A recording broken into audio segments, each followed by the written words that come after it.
Ассаламалейкум. Біз бүгін Оңтүстік Қазақстан облысы, бұрынғы қазіргі Түркістан облысы, Бәйдібек ауданы. Мына жерде Ақмешіт деген үңгірдің алдында тұрмыз. Қазір бұрын тайлық жайлы айтып беретін боламыз. Соңымыздан еріңіздер.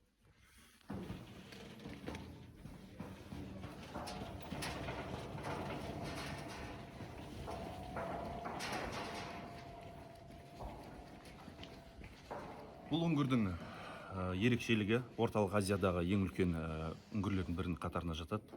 Бұл үңгірдің іші бір ауданы 1 гектардан жоғары ауданды құрайтын болады. Яғни ұзындығы 250 болатын болса, ені 264 метр деген есептер бар екен.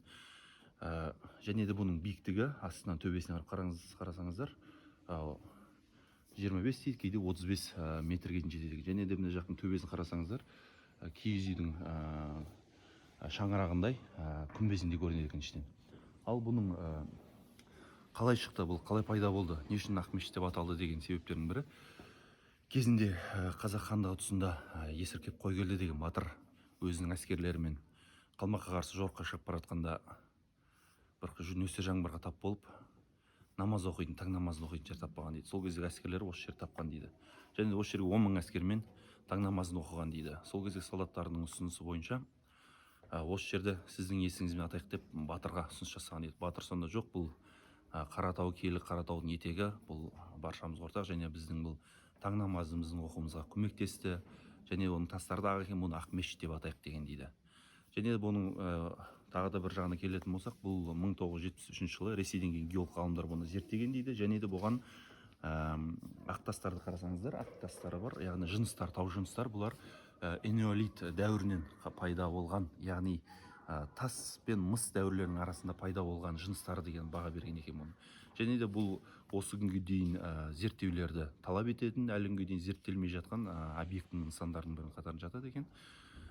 Және бұның бір ерекшелігі, қарасаңыздар, бұның іші қысы жазы 18-20 градустың арасы дейді, яғни бөлменің температурасы сияқты екен, төбесі ашық болса да.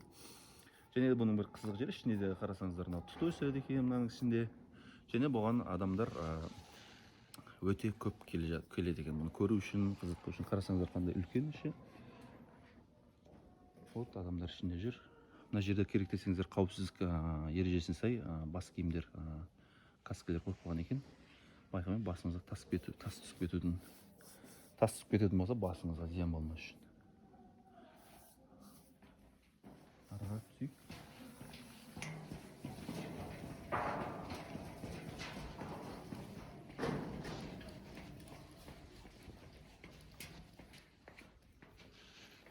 Және бұл жерде бірақ тағы да өкінішке орай дейміз ба, бір адамдардың, келген адамдардан бір тастың үстіне тас қойып, тас жинап атқандарын байқадық жаңа. Оны бір түсінбеді екен, не үшін екен, оны адамдар не үшін істейді, оны не болады, не пайда екен, оны басымыз жетпеді оған. Және өзіміз бір мысал келдік, тас үстіне тас қойсаң не болады, тастың үстіне тас жинай беретін болсаң үй салынады деген енді бір ойға келдік. Үй салып жатқан шығар біреулер жай келіп деп. Ал,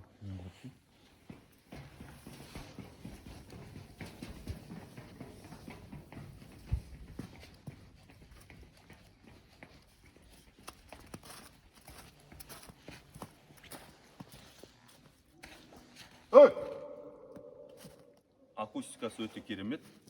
Яғни келген кезде міндетті түрде бастарыңызға бас киім киіп алыңыздар. Бас киімдер шаршап кеткен екен, бірақ сонда да қауіпсіздік ережесіне сай.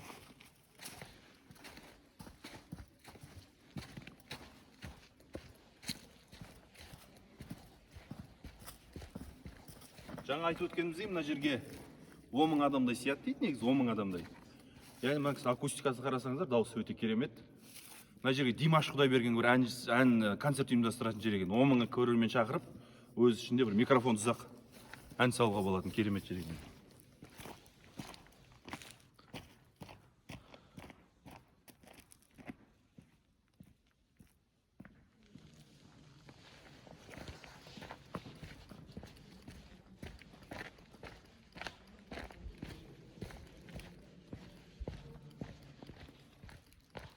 Бұл жерге тек қана қазақ ұлты емес, бұған басқа да өзге ұлттардың өкілдерін келіп жатқанын өзіміз көзіміз шалып қалды.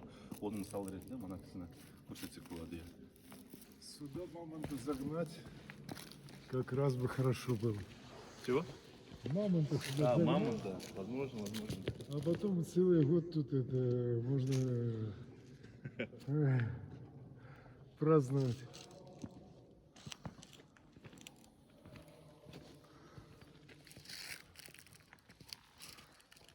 Да.